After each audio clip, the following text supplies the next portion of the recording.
불기 용서산 거친 땅에 흘러넘칠 때 기름진 푸른 벌판이 눈앞에 활짝 트인다. 고요한 아침의 나라 새하늘 새 땅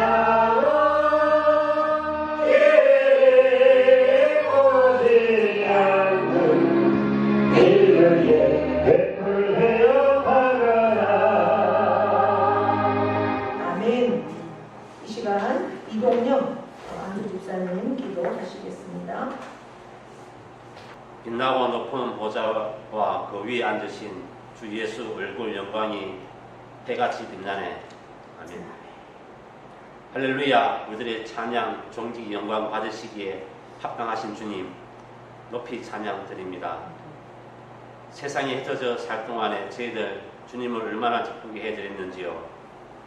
주님만 포기해 드린 때가 더 많은 것 같아 이제는 회개의 눈물이 마르지 않기를 원하오니 주님, 저희들 메마른 심령에 뜨거운 주님의 보혈의 피로 물들게 하시고 옥토 같은 부드러운 마음을 되게 하셔서 오늘 목사님 귀한 말씀이 저희 심령에 피로 적절히 새겨져 이 말씀 의지하고 힘있게 능력있게 주님의 복음을 전하는 삶 살기에 늘 성령님 함께 동행하여 주셔서 주님께만 온전히 영광 돌려드리게 하옵소서.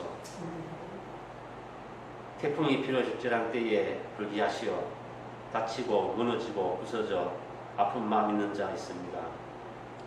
이 상주 땅은 너무나 안전하게 지켜주셔서 싸우니 도움이 필요한 이들에게 기도로 마음으로 도울 수 있는 너그러운 마음들 주시며 온 나라가 이 시대가 타락할 대로 타락해서 이웃의 아픔을 내 아픔으로 여기며 감싸지 못하며 사랑이 식어질 때도 식어져 이 온 대한민국 땅이 하나님의 사랑을 가득 부어주셔서 온 나라가 평안하고 안전한 살기 좋은 나라 되게 하셔서 자라나는 우리 다음 세대들이 평화로운 나라를 물려받게 하옵소서.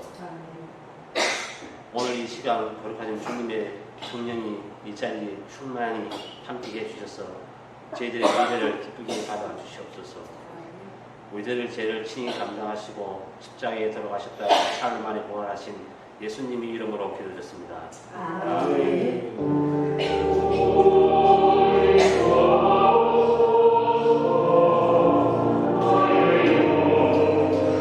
공헌 찬송 536장입니다.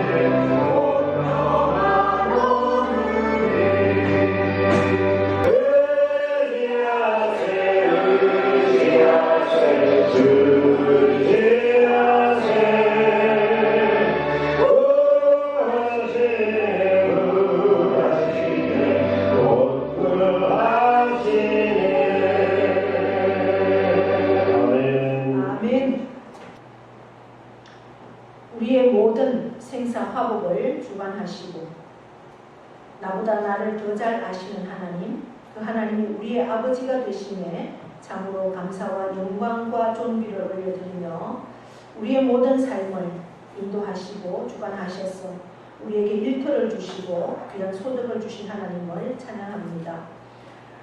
우리에게 믿음 주시고 은혜 주셔서 참으로 믿음의 고백으로 신앙의 고백으로 올려드리는 수입의 10의 1조를 하나님 받으시고 약속의 놀라운 복들을 허락하여 주실 줄 믿습니다. 선교 예물을 드립니다. 감사의 조건들을 따라 감사의 예물을 올려드립니다. 사랑하는 주님, 주님의 마음이 이 땅에 온전히 이루어지게 하셔서 참으로 구원받지 않고 지옥 가는 영혼 한 영혼도 없도록 아버지 하나님의 놀라운 복음으로 인도하시고 역사하여 주시옵소서. 감사로 충만한 삶, 감사가 늘 끊이지 않는 복된 영혼들 다 되어져서 그 영혼을 통하여 하나님이 함께하시고 하나님이 살아계시고 하나님이 참신인 것을 만방에 증거하는 귀한 삶들 되어지도록 은혜 베풀어 주시고 능력으로 역사하여 주시옵소서. 주일령을 드리는 모든 손길들 일일이 기억하여 주시고 땅의 것으로 하늘의 것으로 풍성하게 채우시고 참으로 하나님을 날마다 경험하는 영적 경험이 풍성한 삶으로 인도하여 주시옵소서. 우리의 모든 기업, 일터, 농토, 학업 위에 또 가정과 자녀 위에 하나님의 놀라운 은총으로 충만케 하시고 강건케 하시고 아버지 하나님의 놀라운 경험들을 누리는 귀한 그런 우리 모두가 되기를 간절히 원하며 이 시간 하나님께서 하나님의 것으로 하나님께 올려드리는 모든 손길들마다 위에 하나님의 놀라운 복을 경험하기를 간절히 원하며 예수 그리스도의 이름으로 축복하며 기도하옵나이다. 아멘. 자, 오늘은 성령 강림 절구 11번째 주일이면서 나라를 위한 기도 주일입니다. 오늘이 원래 우리 교단에서는 나라를 위한 기도 주일로 하고 광복 주일이 되겠죠. 내일 지나고 모레가 8월 15일 날입니다. 올해가 78주년 맞는 광복 주일입니다. 광복절에는 여러분들 다 태극기 기양하시고 특별히 이번 주간에는 나라를 위해서 여러분들 잊지 않고 꼭 기도하시기 바랍니다. 어떤 기도를 해야 될까요? 우리나라가 정말 하나님으로 주인 삼는 나라, 특별히 하나님 보시기 악한 법들이 통과되지 않고 정말 하나님을 기쁘시게 하는 나라, 특별히 하나님 안에서 복음으로 자유, 통일이 될 수 있는 그러한 나라가 되기 위해서 여러분들 기도해 주시기를 바랍니다. 다른 기도 제목들은 교회 소식은 여러분들 참고해 주시고요. 오늘 제가 조금 전화를 받고 마음이 좀 기뻤어요. 이제 명리가 토요일 되면 항상 전화를 하거든요. 그리고 주일에 되면 아침에 꼭 전화를 해요. 근데 오늘은 이상 전화를 안 오더라고요. 그게 무슨 일일까 제가 좀 궁금했어요. 근데 9시 반쯤 되니까 전화가 왔어요. 근데 못 간다는 얘기를 자꾸 해요. 오늘 교회 못 간다는 얘기. 그래 왜 무슨 일이 있나 제가 물으니까 그에 대해서는 답을 잘 못해요. 그런데 이제 언니를 바꿔준다고 그래서 무슨 일인가 궁금했어요. 이제 그 언니 박 선생하고 전화를 이렇게 하는데 엄마하고 동생 둘 데리고 외갓집에 왔다는 거예요. 외갓집이 저는 이제 상주에 시내에 이모가 있어서 늘 거기 명절에 가기 때문에 그럼 상주 시내에 갔겠네. 이모 집에 갔나 하니까 은척에 왔다고 그래요. 은척. 그러니까 외갓집이 원래 은척인가 봐요. 그래서 거기 외할머니가 계시나 하니까 외할머니는 안 계시고 외삼촌하고 외숙모가 계셔서 어머니 모시고 그렇게 갔대요. 그러면 엄마가 거기 갔으면 할머니하고 아버지는 그럼 어떻게 혼자 있냐. 그러니까 할머니는 한 달 전에 요양원에 갔대요. 여기 하동에. 그리고 아버지는 명철이가 와서 그렇게 명철이한테 맡기고 그렇게 갔다고요. 그래 내가 이제 대신방 때도 늘 이제 명미한테 얘기는 듣고 있잖아요. 이하분 성도님이 병원에 갔다 와서 집에 이제 있는데 식사를 제대로 못해서 떠먹여야 되고 이런 얘기들을 제가 들었거든요. 약간 뇌경색 쪽이라 하나 뇌에 문제가 있어서 2급 판정을 받고 이제 병원에 가셨다고 그러는데 저는 이제 가서 기도해드리고 예배도 드리고 그런 마음이 계속 있었거든요. 근데 아마 그 집안을 젊은 이제 아가씨의 마음에는 오픈하기가 싫은 것 같아요. 그래서 거부하더라고요. 제가 그 마음을 충분히 알기 때문에 집에서만 계속 이제 교회에서만 기도하고 제가 그 얘기를 했죠. 이제 요양원 가기 전에 돌아가시기 전에 내가 예배 드리고 확인하고 싶은 것도 있고 정말 예수님을 믿느냐, 예수님이 나를 위해 죽으신 것을 믿느냐, 정말 구원의 확신이 있느냐 그것을 꼭 확인하고 싶었는데 박 선생님이 못 오게 하니까 내가 가지 못하고 집에서만 기도했는데 요양원에 갔다니까 이제 볼 수 있는 날이 없겠다. 그런 얘기들을 하면서 박 선생도 예수님 믿고 정말 이 가정을 책임질 좋은 남자를 만날 수 있도록 대피를 만날 수 있도록 결혼에 대한 포기하지 말고 꿈을 가져라. 그럼 하나님 반드시 이루어준다. 그러니까 고맙습니다. 이런 얘기들 아침에 했어요. 이제 그 얘기들을 하면서 제가 어떤 생각을 했느냐. 명비가 결코 지능이 낮은 아이가 아니구나. 그 생각을 했어요. 여러분. 교회에 못 오기 때문에 올 때는 꼭 전화를 하지만 못 온다는 전화를 할 수 있다는 것은 그건 아주 예의잖아요. 목사에 대한 예의. 그렇죠? 그런데 뭐 수십 년을 교회 다녀도 교회 안 와도 뭐 전화 한번 안 하는 분들도 계시잖아요. 그 부분에 대해서 그거는 뭐 상식이니까 예의고 상식이니까 뭐 제가 그것까지 교육을 시키지 않겠습니다만은 명비를 보면서 이런 아이도 이렇게 할 수 있는데 그런 마음이 들었어요. 그러면서 굉장히 제가 마음이 기뻤어요. 교회를 헛다는 게 아니구나 명비가 그럴 건 다 듣고 그렇게 하는구나 이제 이런 생각들을 하면서 참 그리고 또 온 가족을 함께 또 예가집도 나들이도 하고 이런 모습들을 보면서 많이 이렇게 기뻤습니다. 우리 명자 명리의 앞날을 위해서 또 그 가정을 위해서도 여러분들 계속해서 기도해 주시면 고맙겠습니다. 성경 말씀 보겠습니다. 로마서 3장 19절부터 32절입니다.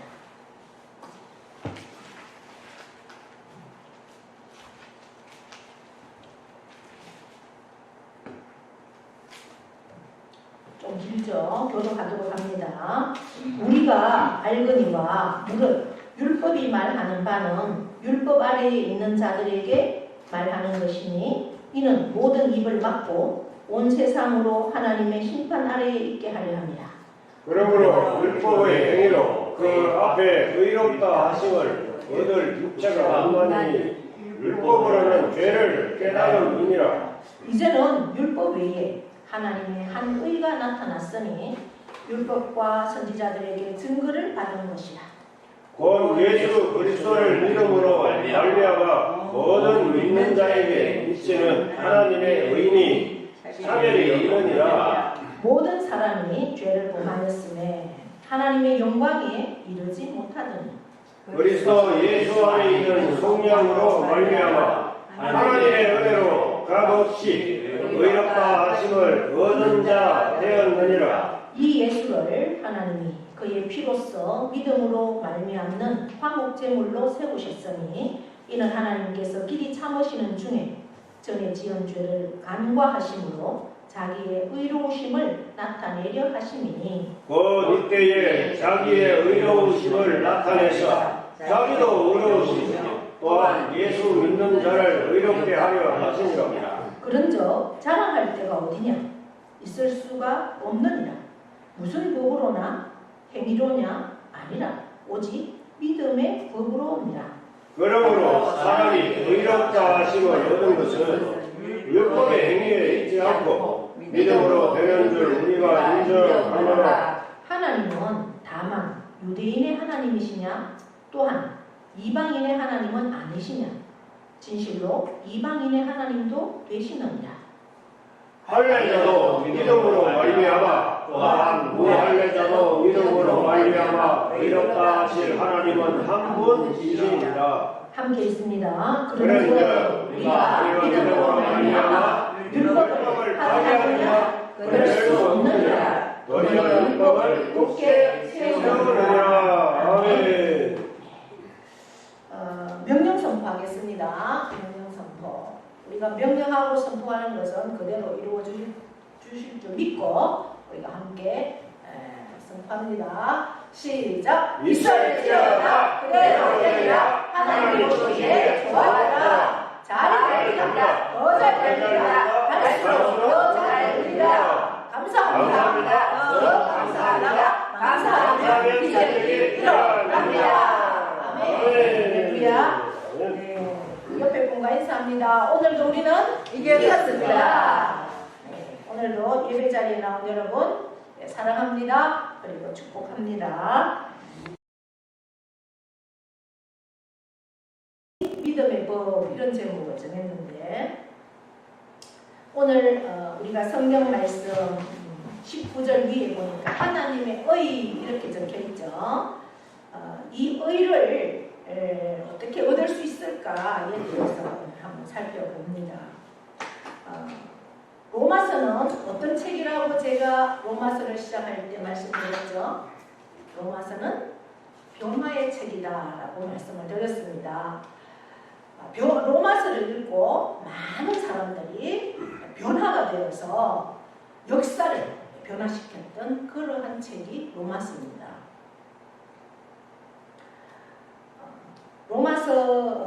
그래서 로마서는 복음의 진리를 아주 체계적이게 그렇게 기록해 놓은 책이죠.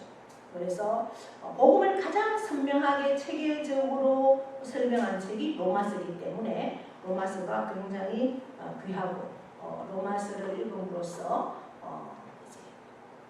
구원을 확실한 구원을 가지고 정말 생명으로 복음 앞에 설 수 있는 책이 물론 성경 66권이 다 그렇지만 특별히 로마서 안에 그러한 진수가 있다라는 겁니다.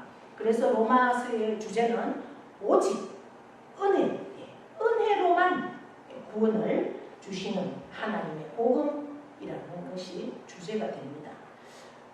오늘 우리가 로마서 3장 19절부터 읽었습니다. 읽으니까 무슨 말씀인지 사실 이해가 잘 안 되죠. 그래서 우리가 조금 말씀들을 함께 나누기를 원합니다. 로마서가 시작되면서 사도 바울은 로마서를 어떻게 기록을 하고 있느냐 보니까 1장에서는 이방인들의 죄에 대해서 고발하고 있는 것을 우리가 봅니다. 그 다음 2장에 넘어가면 그러면 유대인은 그러면 죄인이 아니냐? 하나님이 택한 선민이라고 자부하는 당신들 유대인도 결국은 하나님 안에서는 죄인이다. 그렇게 기록했던 걸 봅니다. 이제 3장에 들어왔습니다. 3장 전반부에서 그러면 유대인이나 이방인이나 다 할 것 없이 모두가 죄 아래 있다라는 그런 결론을 내렸습니다. 그렇다면 이제 우리가 꼼짝없이 죄인이기 때문에 정죄 받을 수밖에 없다는 겁니다. 이미 우리는 죄인으로서 주님 앞에 정죄된 그러한 우리들입니다. 그러면 하나님 안에서 우리가 이 죄인으로서 의롭다함을 얻을 수 있는 소망은 없는 건가 질문하는 겁니다. 우리가 의롭다고 하나님 안에서 얻을 수 있는 그러한 길은 없는가? 사람이 의롭다 하심을 얻는 것은 어떻게 할 수 있을까라는 것이 오늘 본문의 말씀입니다. 인간에게 있어서 가장 중요한 질문이죠. 이미 우리는 죄인이 되어버렸습니다. 아담으로부터의 그 죄로 인해서 이미 우리는 죄인으로 태어납니다. 그러면 이 죄를 넘어서 이 죄를 극복하고 죄 문제를 해결하고 하나님 앞에서 의롭다함을 얻을 수 있는 희망은 있을까라는 질문에 사도 바울은 오늘 본문에서 어떻게 말하고 있습니까? 있다라고 말하는 겁니다.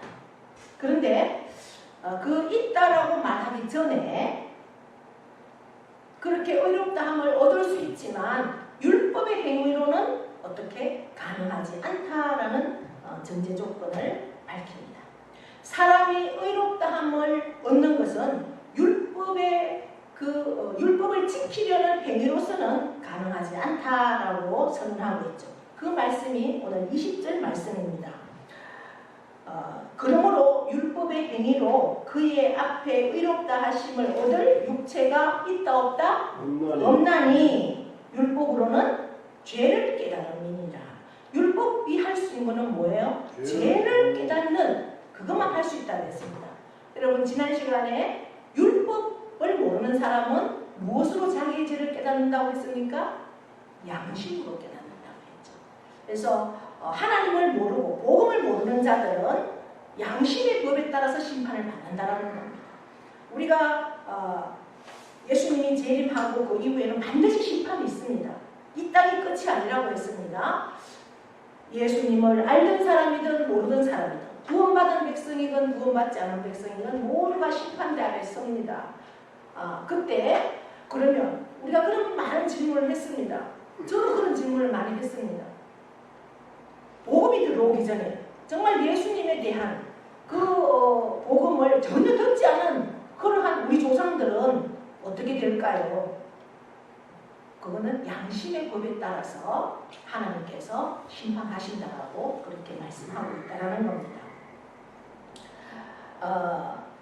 그럼에도 불구하고 이 세상은 여전히 많은 사람들이 행위로 도덕적으로 그 하나님 앞에서 의롭다 또 구원을 얻을 수 있다 이렇게 착각한다는 거죠. 교회 다니는 사람도 마찬가지입니다.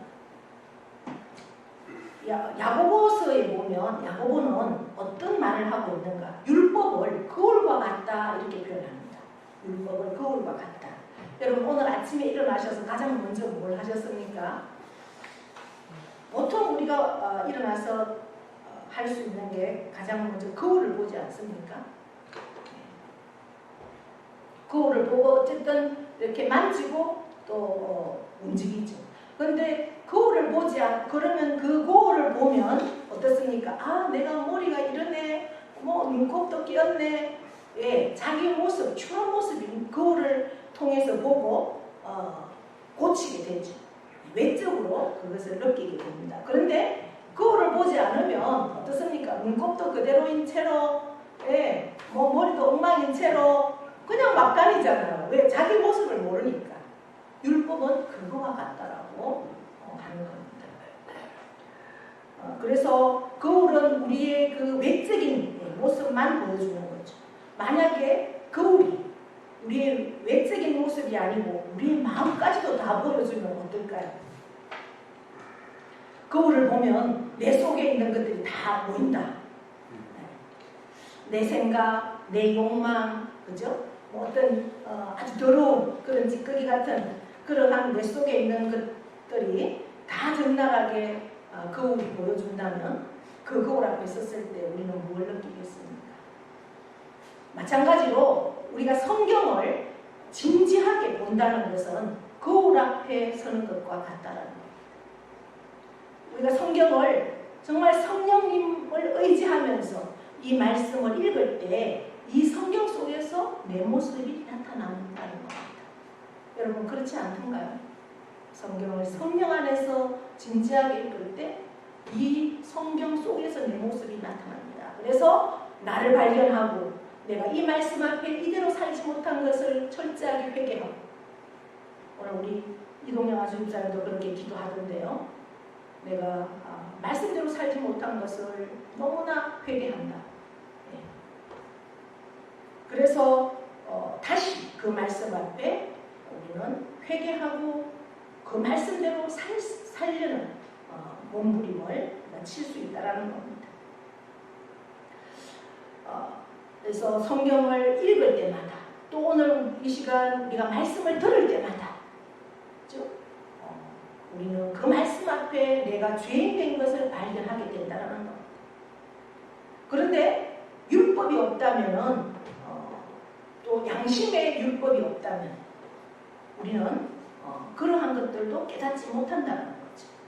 우리가 이렇게 전도를 해보면 어떻습니까? 나는 뭐 교회는 안 다니고 예수는 안 믿어도 내가 양심껏 살려고 애쓴다. 뭐 또 어떤 사람은 내 주먹을 믿는다 라는 얘기들을 합니다. 양심껏 살려고 애쓴다라고 했을 때 정말 양심대로 양심이 요구하는 대로. 양심은 뭘 요구합니까? 해서는 안 돼. 마땅히 해야 돼. 이런 것을 양심은 깨닫게 하죠. 율법은 해라, 하지 말아라. 이것을 선언하는 게 율법이지 않습니까? 그러니까 양심이 요구하는 대로 정말 우리가 살았다고 자신할 수가 있느냐는 거죠. 그래서 우리는 우리 자신에 대해서 이제 결론을 어떻게 내릴까? 우리가 참으로 율법 앞에 선다면은 우리의 마음속에서 토해져 나올 그 결론은 딱 한 가지밖에 없다라는 거죠. 물론 어떤 결론일까요? 율법 앞에 우리가 참으로 섰을 때 하나님, 저는 할 말이 없는 참으로 죄인입니다라는 결론이 우리가 어느 누구도 그 결론 앞에서 피해갈 수 있는 사람은 없다는 겁니다. 이것이 19절의 말씀입니다. 19절입니다. 우리가 알거니와 무릇 율법이 말하는 바는 율법 아래에 있는 자들에게 말하는 것이니 이는 모든 입을 막고 온 세상으로 하나님의 심판 아래에 있게 하려 함이라. 아멘. 율법 아래에 참으로 서본 사람들에게 성경은 이렇게 말합니다. 율법 아래에 있는 사람들은 그들의 입이 어떻게 한다고요? 다 닫혀질 것이라는 거. 정말 하나님의 율법 앞에 서서 자신의 모습을 보니까 할 말이 없다는 거죠. 아니, 내 양심의 깊은 곳을 들여다볼 때도 내가 주님 앞에서, 창조주 하나님 앞에서, 그리고 나를 심판하신 그 심판주 하나님 앞에 할 말이 없다라는 거예요. 율법은 그렇게 우리를 깨닫게 해준다는 거죠.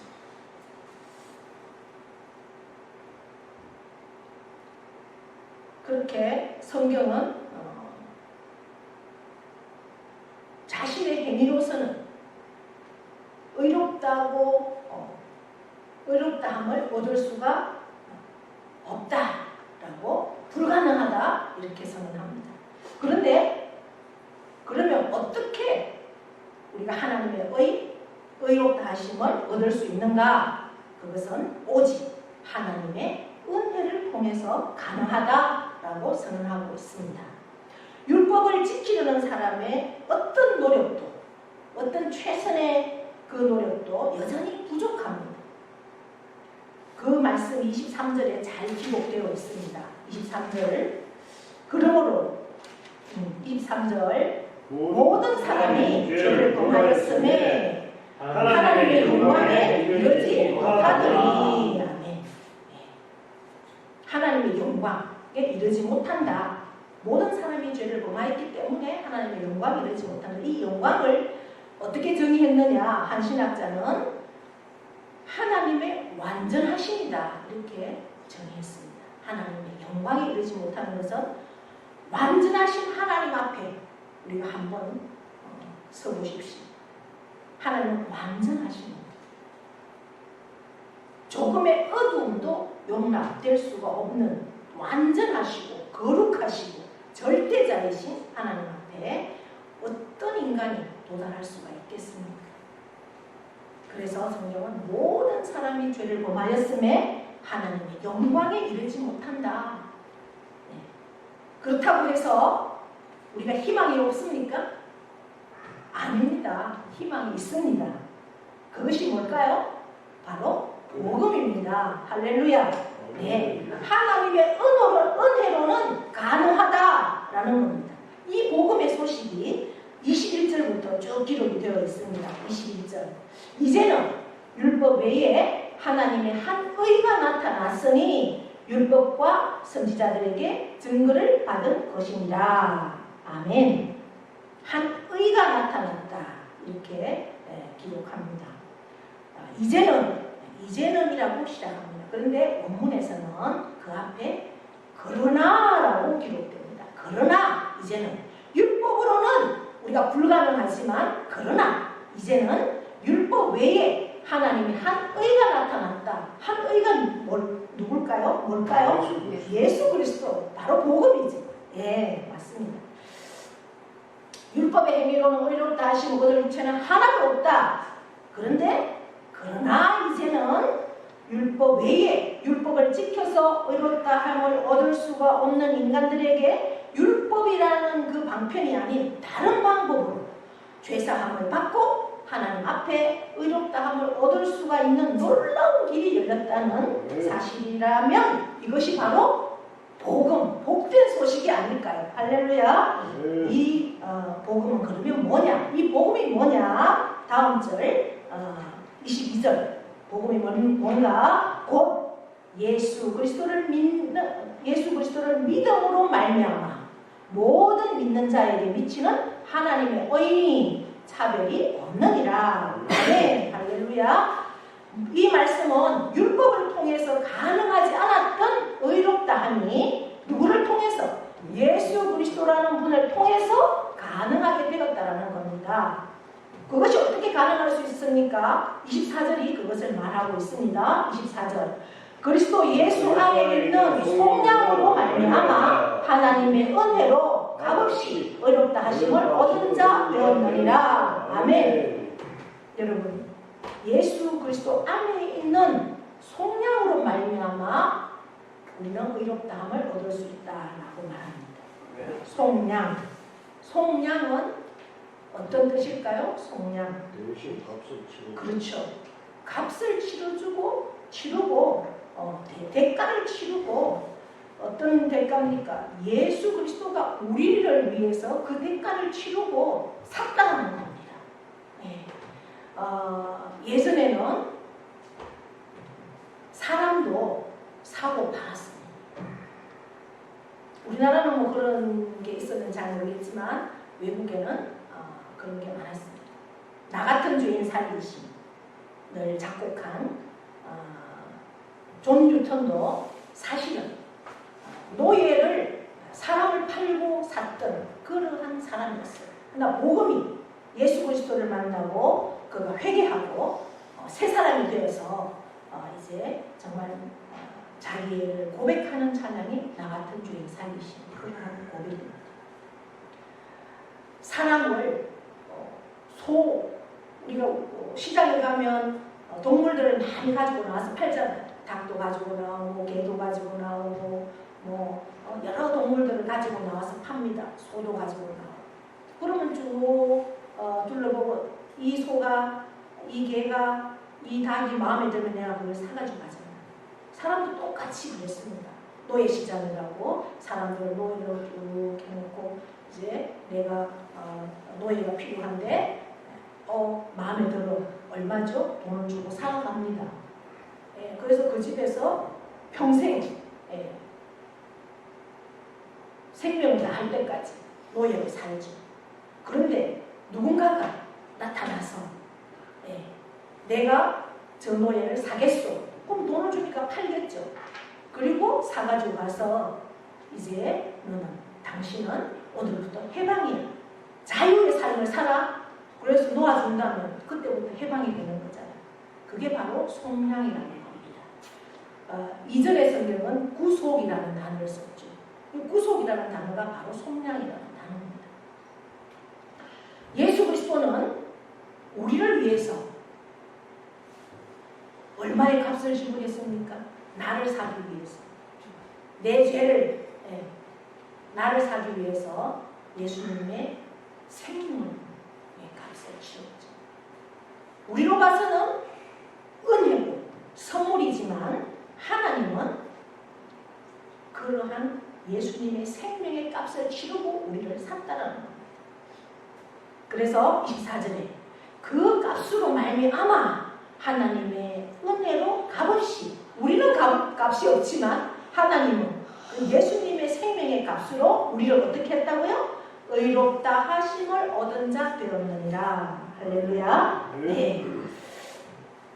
그래서 율법은 우리를 죄를 깨닫게 합니다. 하라 하지 마라. 그리고 죄를 발견합니다.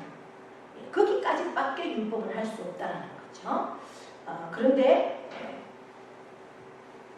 예수 그리스도를 믿는 믿음은 그 율법을 반대하거나 또 폐기하거나 그렇지 않습니다. 그 그것을 오히려 온전케 한다라고 말하고 있습니다. 그래서 사도 바울은 그 율법에 대한 오해가 없도록 31절 마지막 절에 분명히 말씀하고 있습니다. 31절 한번 읽어볼까요? 그런즉 우리가 믿음으로 말미암아 율법을 파괴하느냐 그럴 수 없느니라. 도리어 율법을 굳게 세우느니라.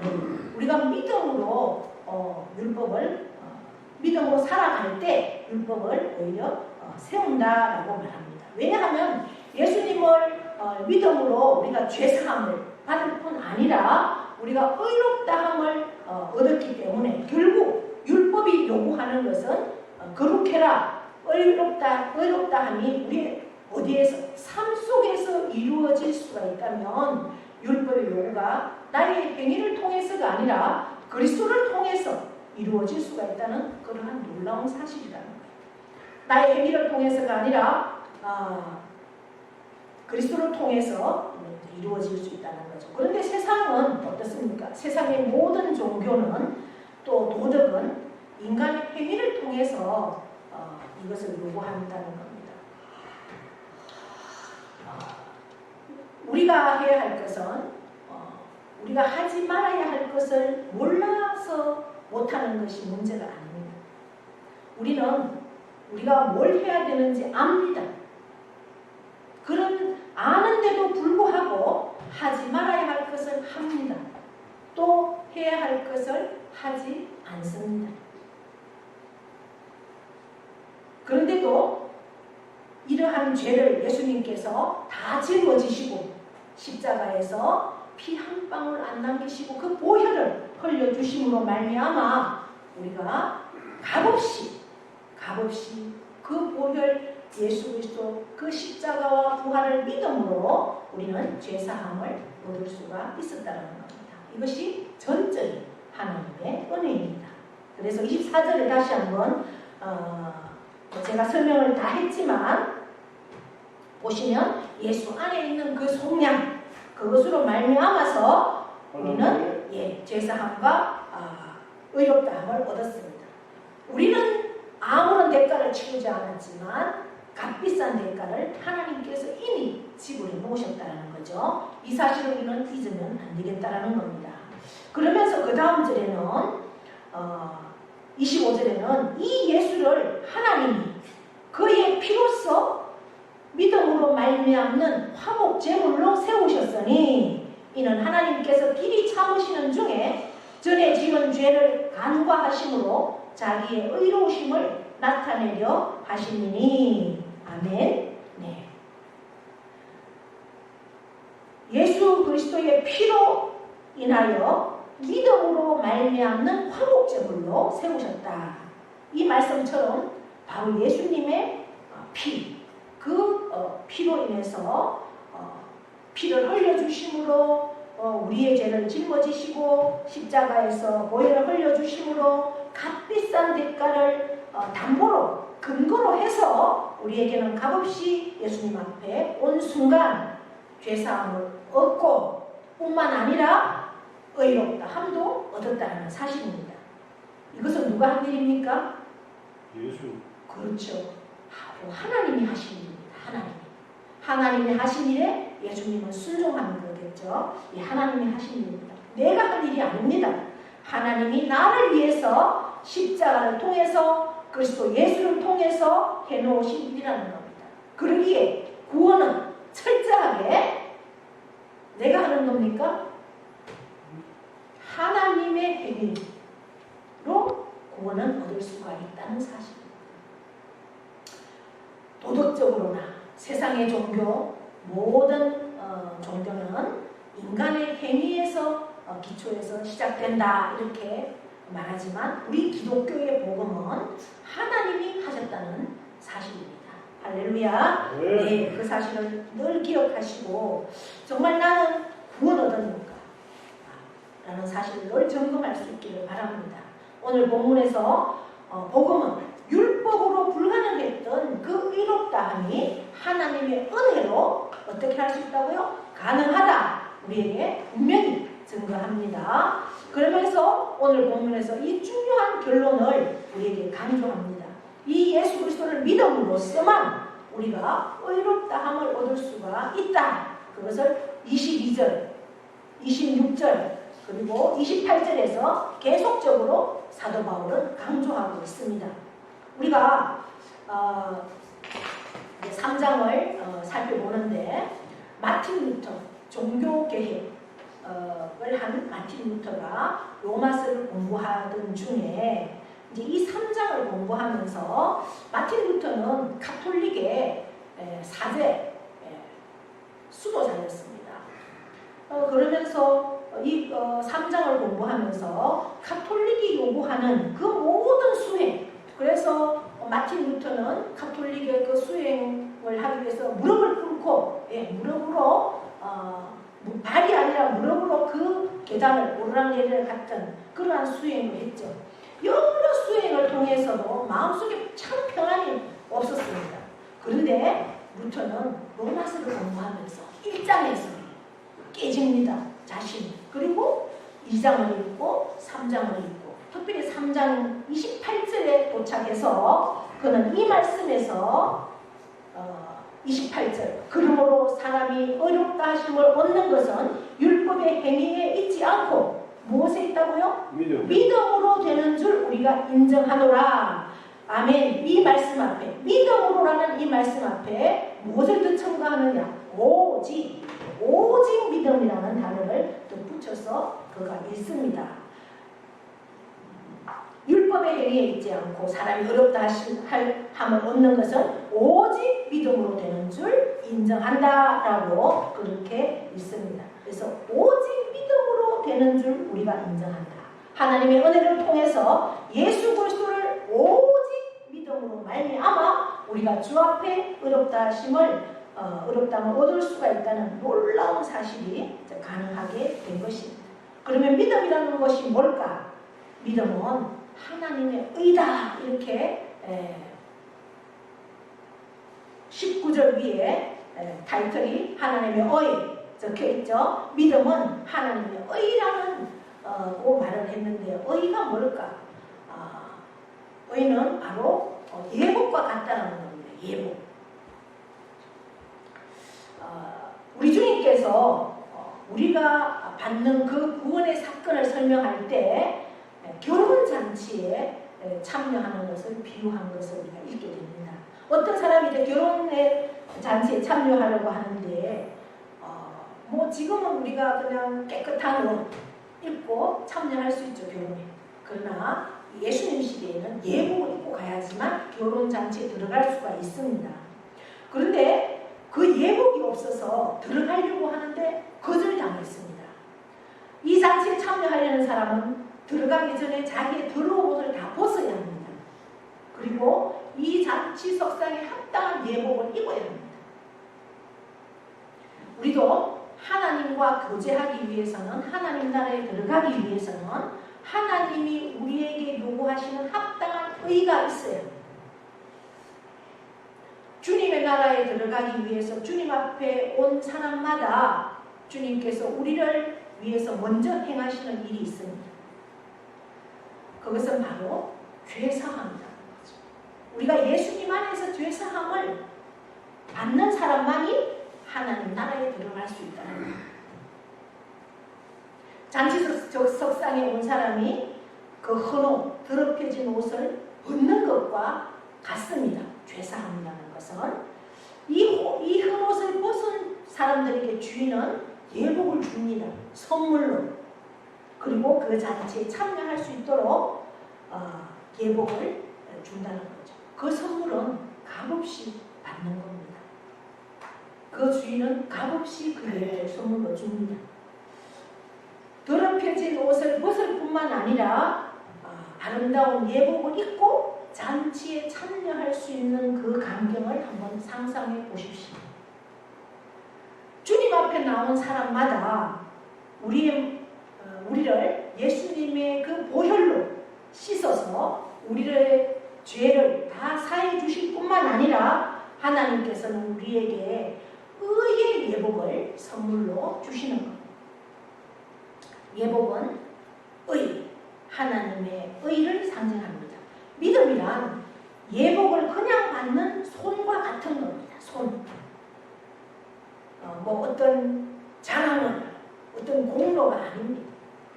믿음이란 내가 얻을 수 없고 성취할 수 없었던 나의 의, 내 어떤 노력도, 내 도덕적인 수준의 어떤 몸부림도 가져올 수 없었던 나의 의, 그러나 하나님이 선물로 주시는 그리스도, 예수 그리스도, 그 예수 그리스도로 말미암아 십자가의 그 죽으심과 부활을 통해서 나를 용서해 주시고, 그리고 그 의를 선물로 주시는 예수, 내가 구원의 필요를 알았다면 나를 위해서, 나를 구원하기 위해서 하나님이 보내주신 유일하신 구원자 누구십니까? 바로 예수 그리스도를 믿어야 하고 그 예수 그리스도를 의지해야 합니다. 아직도 교회는 나오지만 내 속에 있는 자아, 내가 너무 커서 예수님을 온전히 믿지 못하는 우리의 모습은 아닙니까?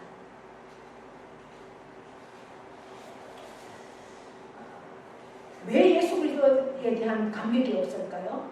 그것은 나를 의지하기 때문에 그렇습니다. 예수님을 의지하지 않고 나를 의지하고 내 힘으로 살 수 있다. 네. 그런데 뭐 예수님이 필요하겠습니까?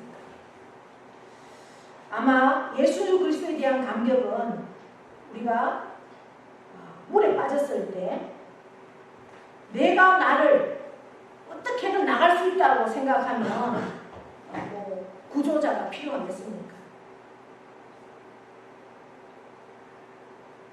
나의 모든 것을 내려놓기를 원합니다.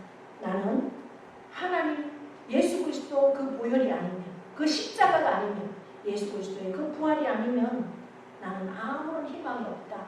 오직 그 구원으로 나는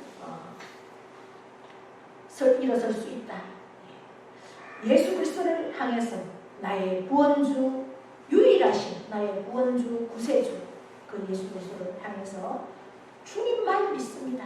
이렇게 우리 자신을 맡길 수 있는 저와 여러분 되기를 원합니다. 우리가 찬양했던 찬양, 의지하세, 의지하세, 주님만 의지하세. 가사처럼 내 속에 있는 절망, 내 속에 있는 불가능, 그것을 우리 자신이 알기를 원합니다. 하나님이 보내주신 예수 그리스도만을 참으로 의지하기를 원합니다. 그분만을 믿기를 원합니다. 그분이 나를 살리시고 그분이 나를 새롭게 하시고, 그러한 감격, 이 감격으로 우리는 의롭다함을 얻을 수 있는, 참으로 하나님 앞에 의인으로 설 수 있는 우리 모두가 되기를 축복합니다. 하나님 아버지 고맙고 감사합니다. 오늘도 우리를 복된 자리에 앉게 하셔서 귀한 말씀 주셨습니다. 이 말씀 우리의 마음으로 받고 참으로 그리스도 예수만을 의지하기를 원합니다. 내 속에 있는 모든 절망과 불가능을 아시는 주님이여, 나를 도와주시고 나를 살려주시옵소서. 새롭게 하여 주시옵소서. 이 감격으로 나는 참으로 의인된 모습으로 하나님 앞에 서기를 원하오니 주여 도와주시고 역사하여 주시옵소서. 감사드립니다. 예수님의 이름으로 기도하옵나이다. 아멘. 다 함께 일어나셔서 결단의 찬송 세상의 유혹 시험 찬양하겠습니다.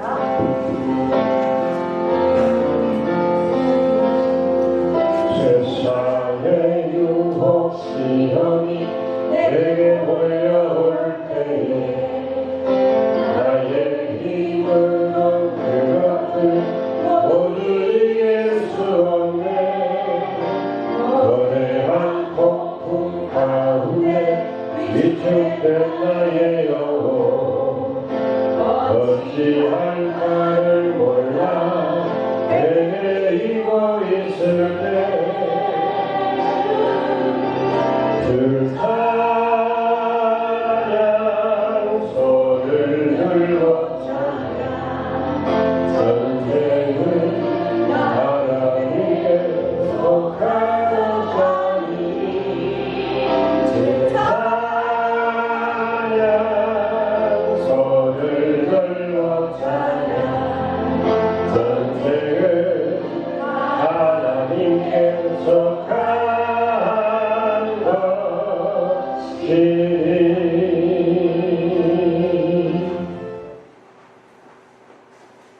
지금은 우리 주 예수 그리스도의 은혜와 하나님 아버지의 크고도 영원하신 사랑하심과 성령님의 역사하심이 내 속에 있는 절망을 아시고 내 속에 있는 불가능을 아시는 주님, 이제 하나님이 보내주신 예수 그리스도만을 참으로 의지하기를 원합니다. 그분이 나를 살리셨습니다. 그분은 나를 새롭게 하십니다. 이 감격으로 하나님 앞에 의롭다함을 얻을 수 있는 참으로 의인의 삶을 살기를 결단하는 사랑하는 모든 심령 위에와 그 가정과 자녀와 일터와 농토와 기업 위에 영원토록 함께 하시기를 축원하옵나이다. 아멘.